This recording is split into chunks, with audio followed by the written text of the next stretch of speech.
I've received an inquiry by email from a devotee who is from Bangladesh. I'll read the email. Hare Krishna, Krishna Krishna, Hare Hare, Hare Rama, Rama Rama, Hare Hare. That's how the email begins. Hare Krishna Maharaj, please accept my humble obeisances. All glories to Sri Guru Gauranga Srila Prabhupada. Philosophical question. How much should a devotee consider giving importance to astrology for marriage? Although we know that devotees can transcend everything depending on their surrender and sincerity, at the same time marriage always has material influence. The above question is not only my personal question. You can consider this as a philosophical question, and if you feel like, you can even answer this on YouTube. My personal issue. My parents are discussing my marriage and looking for prospective matches for the last few months. But astrology has become an issue. My parents are not so much keen on astrology matches. In fact, in Bangladesh, they rarely check horoscopes for marriages, both in devotee and non-devotee communities. This has been going on since the beginning there. But initially, I was the one who emphasized astrological matches, but it's often difficult to match this. Also, different astrologers have different opinions. But later I talked and observed with other devotees and saw that some of the devotee marriages are working fine irrespective of astrological mismatch. Some devotees even say that astrology may be just 25% important for devotee marriage, while some other devotees give extreme emphasis on this. Till now in my life I have consulted with various astrologers and they told various things and remedies, but I haven't done any of the remedies because I have full faith that Harinam and Bhagavatam is my ultimate shelter. So I used to talk to astrologers just to know the conditions so that I can stay mentally prepared to some extent and not to accept their remedies. On my own as a devotee and a brahmachari, I had confidence that Bhagavatam can save me depending on my surrender. But now, because in married life another person is getting involved in my life and maybe many more people around, so I'm a bit confused. However, Srimad Bhagavatam will remain my life no matter whatever ups and downs come. Madeka bandho mad sangin mad guru man mahadhana mad nistarka mad bhagya mad ananda namostute. O Srimad Bhagavatam, O my only friend, O my companion, O my teacher, O my great wealth, O my deliverer, O my good fortune, O my bliss, I offer respectful obeisances unto you. This is from fairly well-known verse from Krishna Lila Stava of Sanatana Goswami. Yeah, and it finishes the letter with various formalities. So, my comment on this. Why is this astrology not much used in Bangladesh for marriage? And thinking back on it, and from my time in Bangladesh, it's not so much used, it's not as pervasive in Hindu life as it is in India. Why is that? There may be historical reasons for that. Bangladesh was always, or East Bengal was always cut off due to for geographical factors, jungles and rivers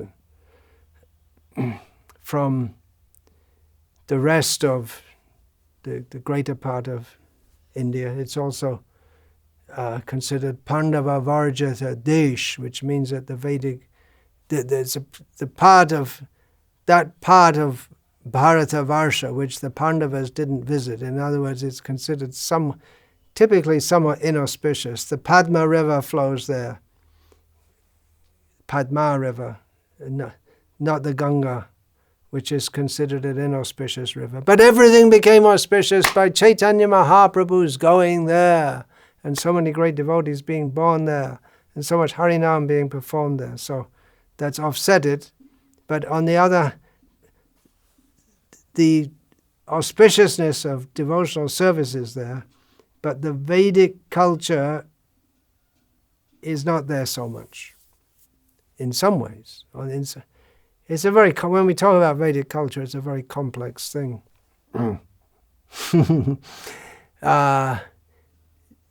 Tantrism, Shaktism, that's strong there, and Chaitanya Mahaprabhu's culture. But then again, Chaitanya Mahaprabhu's culture is predicated on the Vedic culture.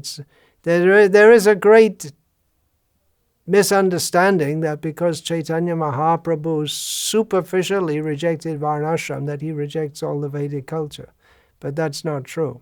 Anyway, that's a big topic. But I'm just saying that historically, some aspects of the Vedic culture, which are stronger in what is the greater land of Bharata, whatever's left, as it's being cut by various factors, including the separation of Pakistan.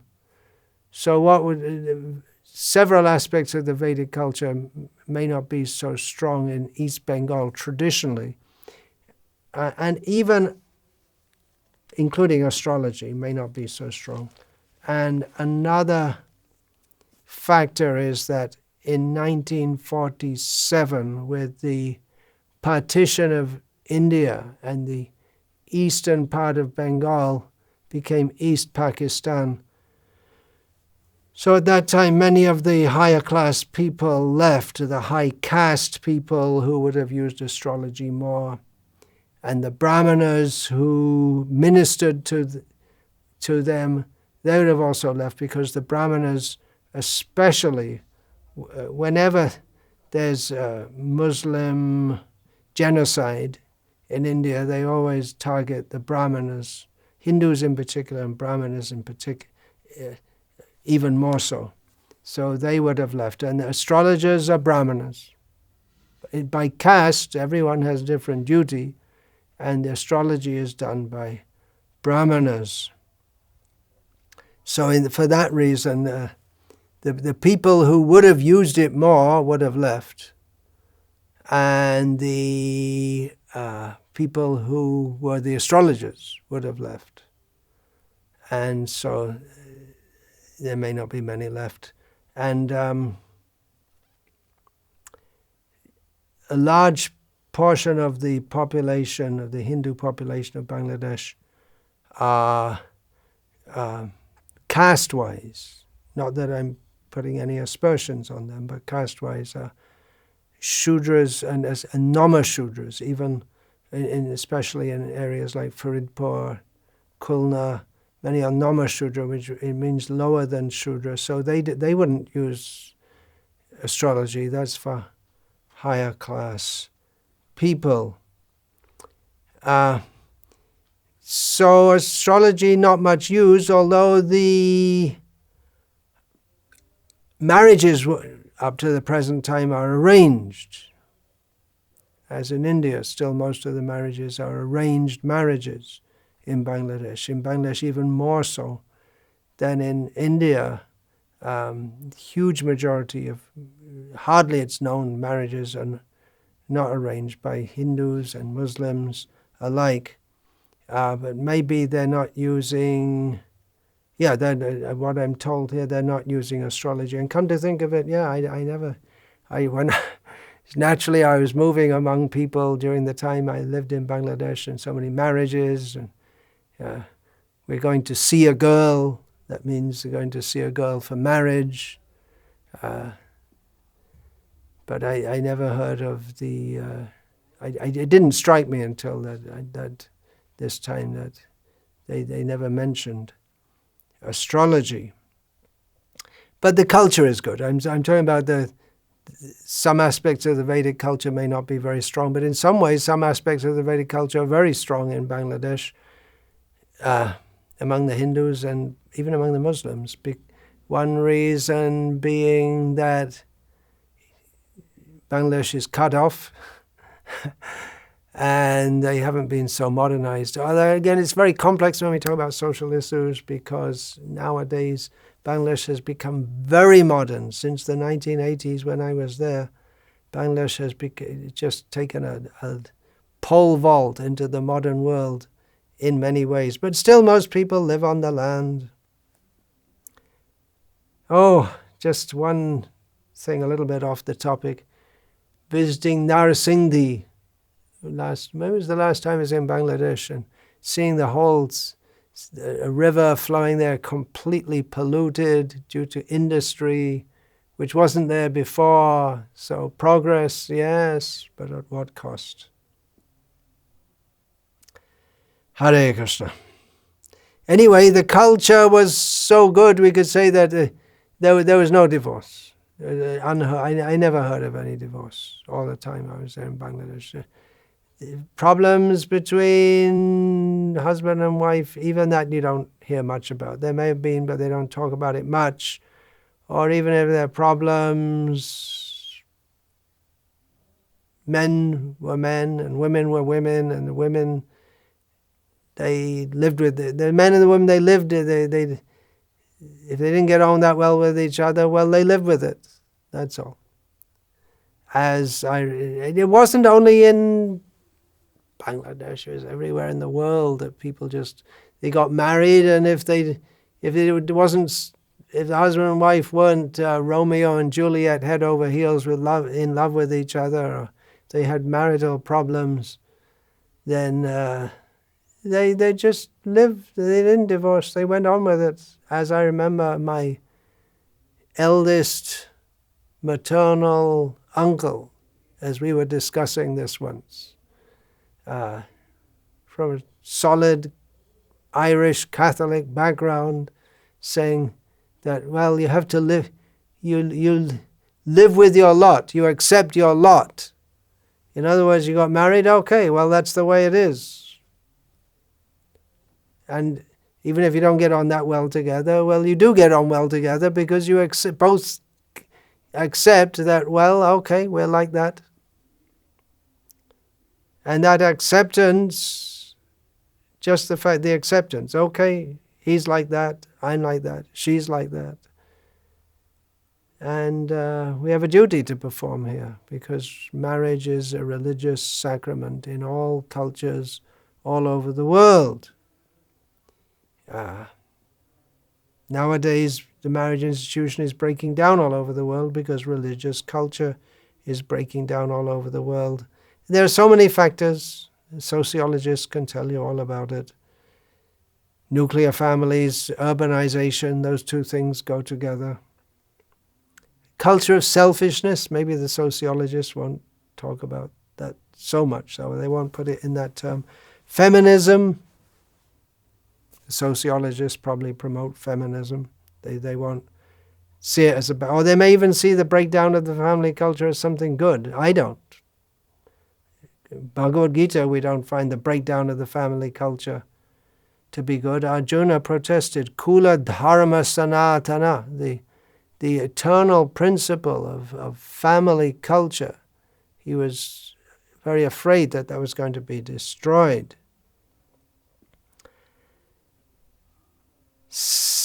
So, astrology is important, yeah. It's one aspect of the culture. And we should remember also that astrological matching is not only that you don't get divorced. Nowadays they think of successful marriages if people don't get divorced. But really the astrological matching, one thing is there's no question of divorce, but the astrological matching seems if they'll be compatible. And compatible doesn't mean that he giggles at her and she giggles, or usually she giggles first and then he giggles back or whatever. It's not that, it's that how they combine together for the purpose of fulfilling the higher goal of life. Minimally how they will live together and practice dharma and be responsible members of human society and produce children who will also be responsible members of society and who will continue the Kula Dharma Sanatana. If one is a Vaishya, then a Vaishya family, then they'll bring forth children and train them in the Vaishya culture. And the same for Kshatriyas, and same for Brahmanas. So minimally they will carry on the dharma according to their caste, and most importantly, they will bring forth children who will be devotees of Krishna.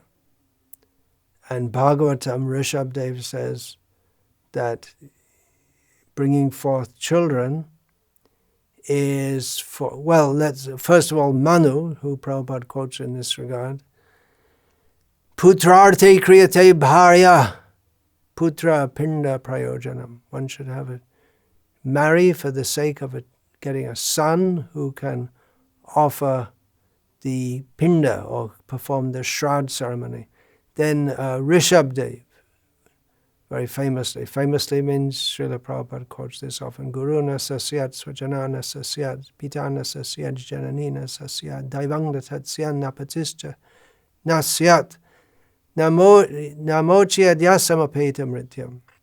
One should not become a guru, a relative, a father or mother, a worshipable person, unless one can deliver the dependence from the clutches of birth and death. So Vedic culture is really meant for that. And astrology matching is to see if the husband and wife will combine well for producing children. Major function of marriage should be. Generally people think marriage is for fun. It's not for fun. It's not fun and it's not for fun. It's very responsible. I've discussed all this in an essay on astrology, which is on my website. There's also the astrology website of, there are several, my godbrother Shama Sundar is astrologer. He's got a whole bunch on astrology. I don't understand. I can understand a few things, just like Shani, Saturn is considered inauspicious, but it can, and I've got a lot of Shani apparently in my hand, which is good for it's not good for material enjoyment, it's good for suffering in this world, which is good for renunciation, and it's good for a spiritualist, can be, but it's all very complex and there's no end to it. There's, however expert, and it's like, well, probably any topic, however expert an astronomer you are, or an astrologer, or Einstein, however brilliant he was, he still had so many things he didn't understand, and it's an unlimited ocean of knowledge. Krishna knows everything, and no one else knows everything. Anyway, there's an essay on my website about astrology, in which I quote from Srila Prabhupada. One of Srila Prabhupada's quotes is, astrology is for the karmis, and sometimes that's cited, that astrology is completely meaningless for devotees, but then there are other quotes from Srila Prabhupada also, in which he says that astrology is required, and especially it is required, as the inquirer in this email I got has said, that in married life, yeah, because you have to deal with various material considerations. And even Bhaktistan Saraswati Thakur, who was a great astronomer and astrologer prior to his sannyas, he would also follow astrological consideration. He gave that up, but he would also, just like the time of travel, and in the Navaridham Panjika, the almanac, that's the word, the almanac which he started at the request of Jagannath Das Babaji Maharaj, who was completely renounced from the world, but in that auspicious times are given for starting a journey. It's still published up to the present day by Sri Chaitanya Math. Annually, the Navadip Dham Panjika and auspicious dates and times for initiation, which we don't follow nowadays in our ISKCON. Not a bad thing. If we're going to bring in Varnashram Dharma, there are so many aspects of Vedic life which some members of ISKCON who basically don't seem to like the idea of Varnashram Dharma at all, if at all they want to discuss it, they say, well, we'll have it without all these, so many rules and this and that. But these rules are Varnashram is to help us. Astrology is one of the things that helps us to live in this material world. Varnashram Dharma is meant to help us live in this world so that we can get out of it. And astrology is one of the factors. But it's not all in all. Just like Ayurveda isn't all in all. Dhanurveda, the science of fighting, that's also part of the Vedic culture. But it's not all in all. They're there. They're things to help us to live in this world. But we should understand that the aim is to get out of this world. So it can be helpful, and especially for grihastas who have to be cognizant of factors of this material world. They're dealing with the material world in a way that is different to that of brahmacharis, vanaprasthas, and sannyasis. Even they may be very renounced in their outlook, but they have social considerations. Their wife, children, relatives, in-laws, and the whole society around them. So they have to be conscious of it. So yes, astrology should be considered, especially in marital affairs. It's you see, even in the Vedic culture, where I remember when I first came to India, people would say, because they had this inferiority complex that the West is so much ahead and is so much better technologically and economically, but they had this pride that our marriages are good.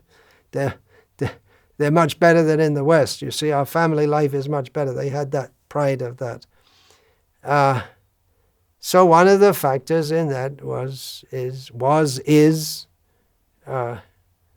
astrology. And notably, this is going off on a tangent, the BBC and other inveterate denigrators of India, nothing good comes out of India if you read the BBC. It's all bad. They like to find all the bad things and blow it up and make it seem as if it's the most normal. Anything bad happens, it's just like normal. And anything bad happens in the West, well, that's just an anomaly because we're civilized. It's a rascaldom. Anyway, getting off the topic. What was I going to say about that? I can't remember. Anyway, I went off the topic. I'm not a great fan of the BBC. Astrology. Yeah, there may be astrologers. Oh, that's right, because someone sent me a link saying that showing how a link to a BBC article saying how the gurus of Bharat, was it Bharatnatyam or no, it was music, and some of them had been accused of misbehaving with female disciples for studying music. And then in the article, someone was saying, you see, it's all because of the guru-disciple parampara. We should stop this system. Oh, what a horrible! The whole Vedic culture is based on the guru-shishya parampara in every aspect, just like for learning music, not only for spiritual things. One aspect is that females don't study under the guru in the same way that males do. They don't come and live as, and that's so you're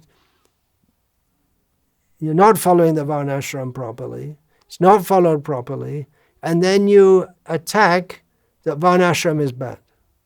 It's just like there's an Ayurvedic doctor. He doesn't make the medicines properly. There may be some Ayurvedic doctor who doesn't make the medicines properly. And then you say all Ayurveda is bad. There's something going wrong in India, and you say everything in India is bad. It's an evil attack on the culture that the real culture should be revived. So we need real astrologers. There are several astrologers in the West. Oh, first of all, I want to get to that point. They say that, well, astrologers give different advice. Yeah, it can be confusing, no doubt. But it's just like if you find it's like all the Vedic sciences. They're in decline because mostly nowadays people just go to astrologers. Astrologers, they live by doing predictive for marriages and business and racehorses, racing. Shamasundar told me his guru, who was a Jain by religion, became ISKCON initiated devotee. People in Bangalore had gone to him, a reputed astrologer, asking, who will win the races for horse races? 1, 2, 3, 4, 5 horse. Who will win? And this, you go to astrologers for this. No. So anyway, the astrologer gave the answer. And so I'm telling you the horse will win the race, but you'll lose all your money. So the client, the bettor, went to the races or whatever, and then put the money on the first horse and won, and the second horse and won, the third horse and won, and the fourth horse and won. The fifth horse, he didn't do what the astrologer said. He put it on another horse and lost all the money. So there are reputed astrologers. But they can make mistakes. When someone in such a responsible position makes mistakes, it can hurt very seriously. Just like one of my godbrothers years ago, he went to an astrologer who was just a rookie at the time and asked about marrying a certain god sister of ours, and he was told it's 99% compatible. He married her. It didn't work out. He ended up committing suicide. It's not all her fault. When he committed suicide, his mother actually said that she's very grateful to the devotees because if he hadn't been with the devotees, he would have committed suicide long ago. He had that tendency. Anyway, the marriage didn't work out. So the astrologer got it wrong, and you can say he messed up the devotee's life. There's 99% compatibility. That's probably only in Lakshmi Narayana. I don't think in this world it's possible. It'd be pretty boring if they're completely compatible.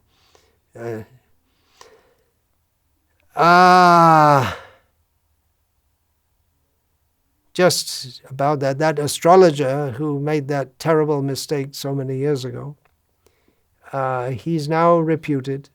He has many devotees. I know several astrologers in the West, Western devotees, who are reputed among other devotees. I guess they get their things right. So it can't be all bad. But some things can be very difficult to work out. Personal compatibility may not be all in all. An astrologer godbrother told me that he saw a case of someone, they're married, and after a short time, the devotee, the male, the husband, died. And he was surprised and looked at the chart and didn't see anything. Why did he die so young? There's nothing in his chart showing that he should have lived much longer. Then he looked in the wife's chart. She had what? A widow yoga. That means whoever she'll marry will die young. How would you get... Every woman should get married. In Vedic culture, what do you do in such a case? Well, there are things to offset such bad things in the chart. Anyway, back to Bangladesh. I knew an astrologer in Bangladesh. He used to come and see us out at a little rented house in Tej Kunipara, near Farmgate. His name, as far as I remember, was Bibhuti, which seemed to me like a good name for an astrologer. He spoke English quite well, which was not very common in Bangladesh at the time. He told us that he had many of the top people in Bangladesh were his clients, mostly Muslims, who are not supposed to believe in astrology. And they came to him for business, politics. He knew many of the top people, knew all their secrets. He looked at my hand because mostly astrologers, they also know palm reading, because I know what's supposed to be the date of my birth, but I don't know the time of my birth. So he couldn't do a chart, but he looked, and he looked at a couple of lines. As far as I remember, the 2 lines, this part here, and he said, well, that means you'll have many children. And I said, really? I wasn't planning on getting married. I don't really want to get married. And he said, well, it also can mean you'll have many disciples. And I thought, well, that doesn't seem very likely either, because at the time I couldn't imagine. Now I have about 3,000 disciples, something like that, which is it's quite a lot. No, it's not in the super big league in ISKCON, but it's... Whew, Hare Krishna. It's a lot.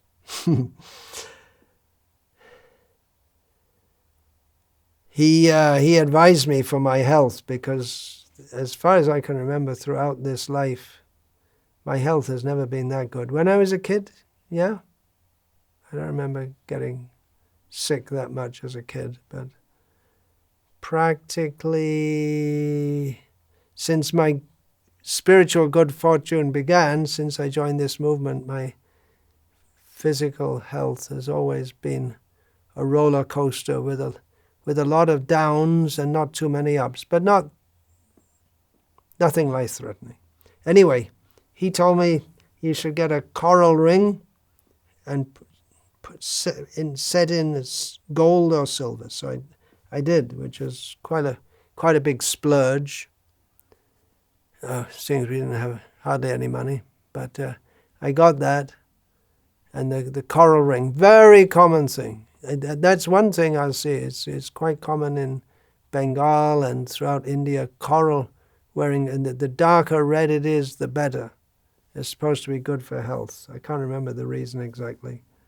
So it's supposed to offset some demigod or something. After a short time of wearing it, I noticed, whoops, there's no more coral. It had fallen out. I took it as Krishna's mercy.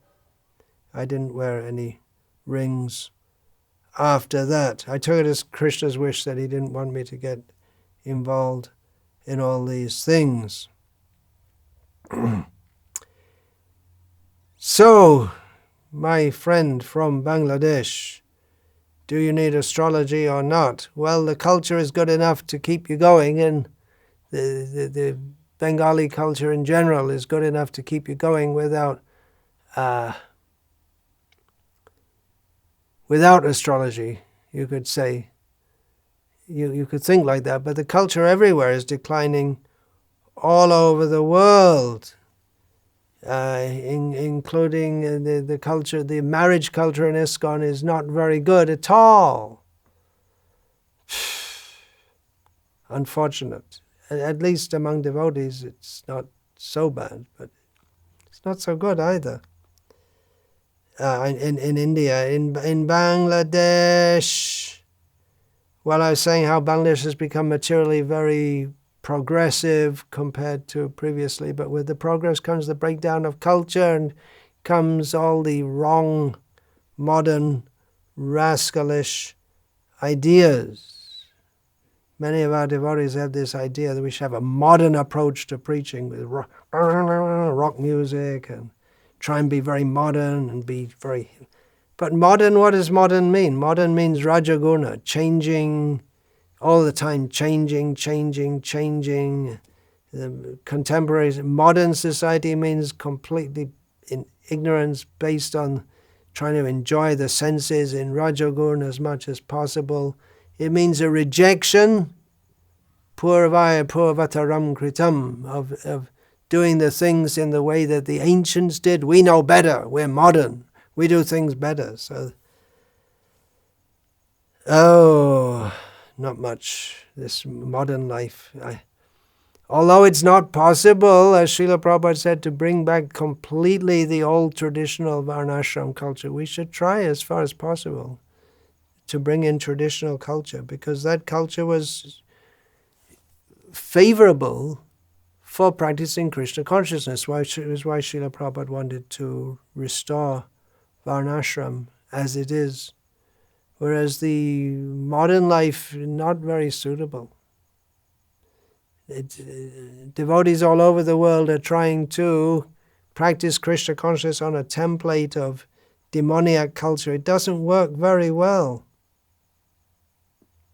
Srila Prabhupada, when he first came to the West, he arranged marriages, and he thought that by the commitment that devotees, because they're devotees, they're committed to Krishna, and that will be enough, and they'll stay together. But most of them didn't. Their Krishna consciousness wasn't strong enough, and their culture was so bad that they just don't like it, leave it. There's no sense, the Western culture, there's no sense of commitment in marriage. It's like everything else. If you like it, do it. If it feels good, do it. If it feels good, get married. And then a little later, if it feels good, get divorced. So astrology, I can give an example to my friend. I won't mention the name. Maybe you can work it out. If not, I'll tell you by email. Then the devotee who asked this question to me, there is a devotee who he knows very well, who's quite older than him, a generation older than him, and who was going to get married. This was 20 years ago or something. And later on, the marriage turned out to be a real heavy disaster, with the wife making a false case against him and getting him. And I mean, everyone knew it was a false case, and it was dismissed as a false case. But he had to go to prison for that. And before his marriage, he consulted an astrologer, and later the astrologer, who had the habit of keeping old emails as a kind of evidence of his work, he had written an email to this devotee about this particular girl who he wanted to marry. He had written a report and said that she's good, you're a good devotee, she's a good devotee, but your match is not going to be good. And in capital letters, the astrologer wrote to him, do not marry her under any circumstances. He married her anyway, so there's a good thing. That if an astrologer tells you so emphatically, he wrote that you'll shorten the span of your life and blacken your reputation, it'll be bad for both of you.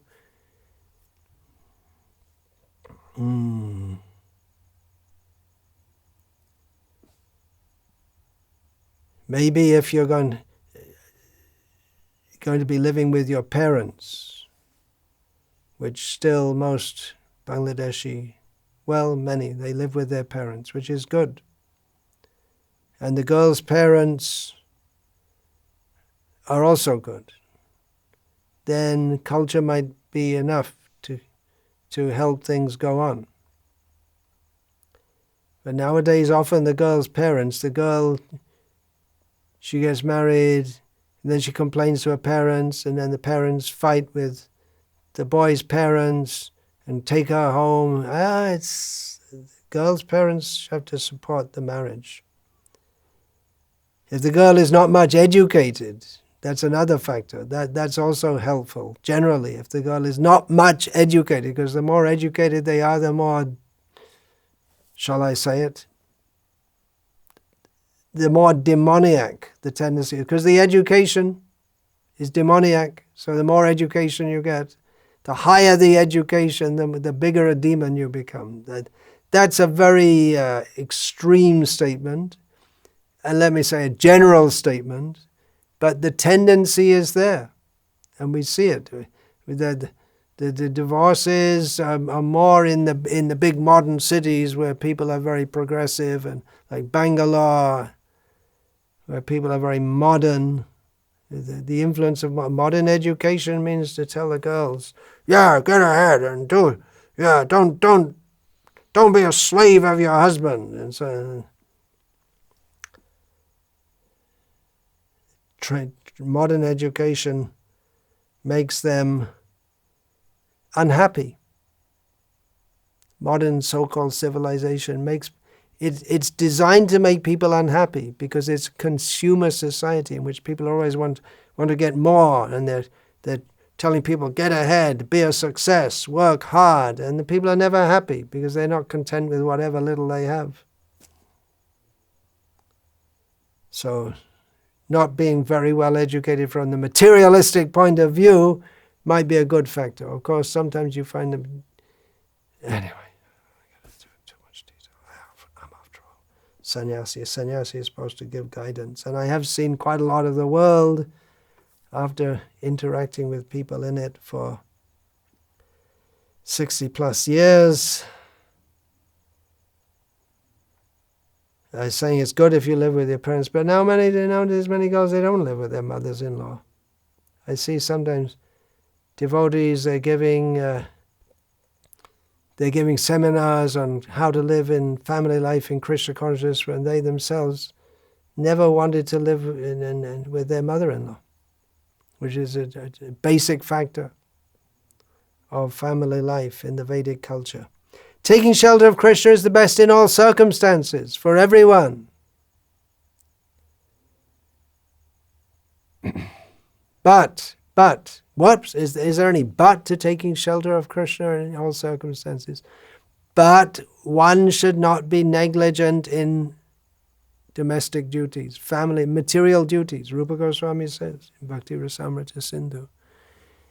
And it can cause disruption in family life. Tukaram was a great devotee. He didn't care for his family duties. His wife couldn't relate to it at all.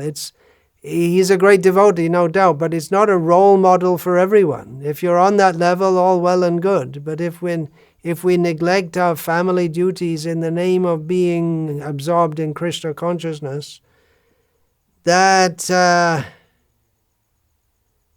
doesn't set a very good example for others. The good example we have of Bhaktivinoda Thakur in his family life. Responsible father, husband, member of society, and great devotee also. Our own Srila Prabhupada was a great devotee. Now there's an interesting example, because we don't know whether Prabhupada's marriage was arranged astrologically or not. Presumably it was. He came from a high-class Vaishya family. Presumably it was. I don't know, but his father told him after the marriage, when from early in his marriage, Prabhupada understood, I don't like this woman. He wasn't very compatible with her. But his father said, it's good for your future spiritual life. So maybe his father saw the astrology and arranged it on that basis. I don't know. But one point I'm making here is that even though Srila Prabhupada was incompatible, he was fully into his own spiritual life, but he was never negligent in his family duties.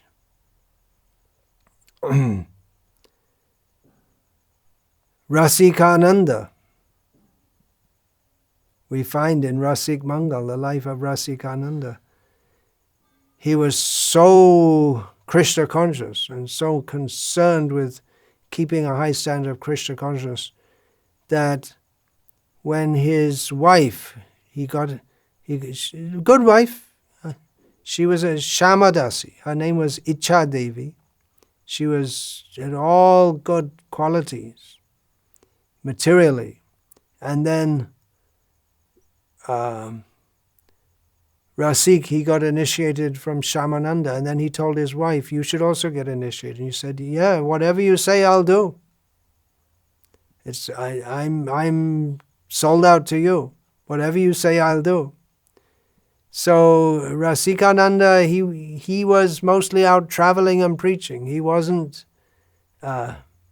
irresponsible in his family life. Everything was taken care of, but he didn't spend much time at home. And when he was at home, he was arranging festivals and studying the Bhakti. But you'll find that typically he wasn't born in a Brahmana caste, but he was living like a sadhu, Brahmana. You'll find in the Vedic culture that husbands and wives, they may not spend a lot of time together anyway.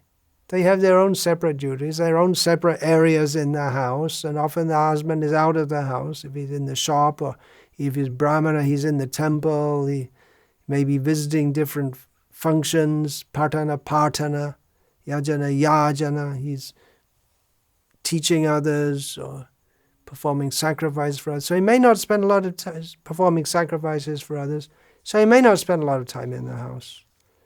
And there may not be that much interaction between them. Maybe in modern marriages, too much expectation. Husband and wife are together and they love each other, and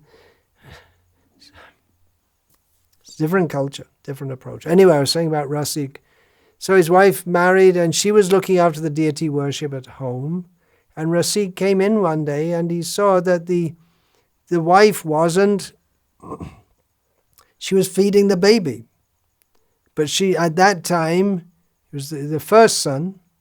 At that time, she was supposed to be preparing the offering for the deities. And Rasika said, "What are you doing feeding the baby?" He said, "Well, I was preparing the offering, and the baby cried. So what do? I go and feed the baby." And Rasika was so angry. He said, "Oh, you're more concerned with your children than with the service of the Lord."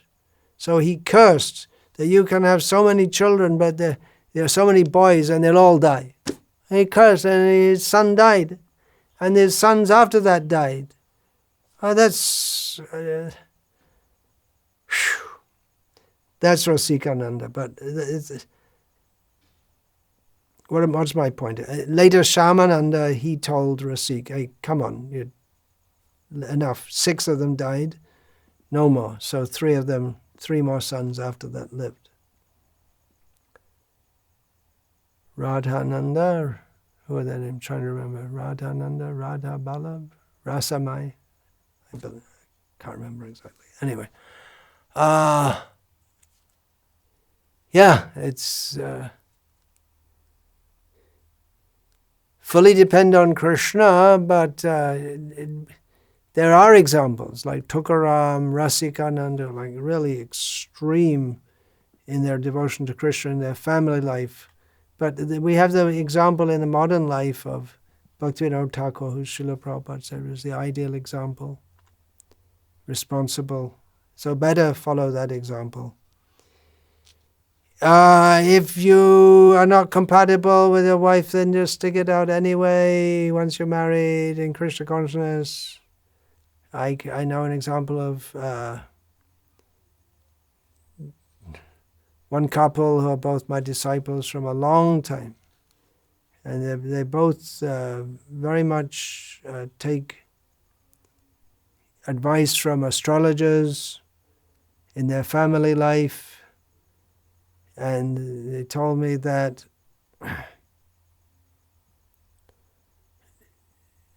they just didn't get on in family life, and they went to one astrologer, and he looked at their chart and said, Who recommended you to marry? You're not compatible at all. But anyway, they're devotees, and they got over that, and they're living together happily. By Krishna consciousness, they did transcend the incompatibility. And another devotee who used to fight with his wife a lot, they got over it. They're peaceful because they're committed to their duty. So, astrology, yes. You need all the help you can get. If you find a good, reputed astrologer, all well and good. Take full shelter of Krishna. Definitely. If we can follow, I'm a sannyasi. I didn't marry in this lifetime, but I worship Bhaktivinoda Thakur, who sang Grihe Thakur, Bane Thakur, Sada Hari Bale Thakur. He is our Acharya. Bhaktisiddhanta Saraswati Thakur founded the Gauriya Math, and his whole life was based on the teachings of Bhaktivinoda Thakur. So if we can follow in his footsteps, then our life will be perfect. Srila Prabhupada, he did recommend it to some extent. Not that we should be totally mesmerized by astrology, but just like with Ayurveda, we don't want to get so much into Ayurveda that we think that Ayurveda is the purpose of Vedic culture. It's a tool which we can use to help us, that's all. Okay, enough for now. Wishing you all the best in your future life. I'm supposed to cultivate that. All devotees are supposed to cultivate that. Adveshta sarva bhutanam maitra karuna evacha. We don't wish harm to anyone. We wish all good fortune for everyone. Sarve sukhino bhavantu. May everyone be happy. So I wish you all the best in your future life. It's a great decision, a great responsibility to get married, be married. Everyone should be responsible in Vedic culture. In human life, if we're not responsible, we're not humans, we're just animals. Hare Krishna. Alam iti vistarena. Hare Krishna, Krishna Krishna, Hare Hare, Hare Rama, Hare Rama, Rama Rama. Vancha kalpatarubhyascha kripa sindhuvya. Dante nitaya chunakang padayana patya kritvacha kakushatameda hambravimi. Hey sadhava sakala eva vihaya durat. Gauranga chandra charane kurutanu ragaha. Parivadatu jano yata tatava nanumukaro navayam vicharayamaha. Hari rasamadira madati matta bhuvi vilutama nartama nirvishama. Hare Krishna, Krishna Krishna, Hare Hare. Hare Rama, Rama Rama, Hare Hare.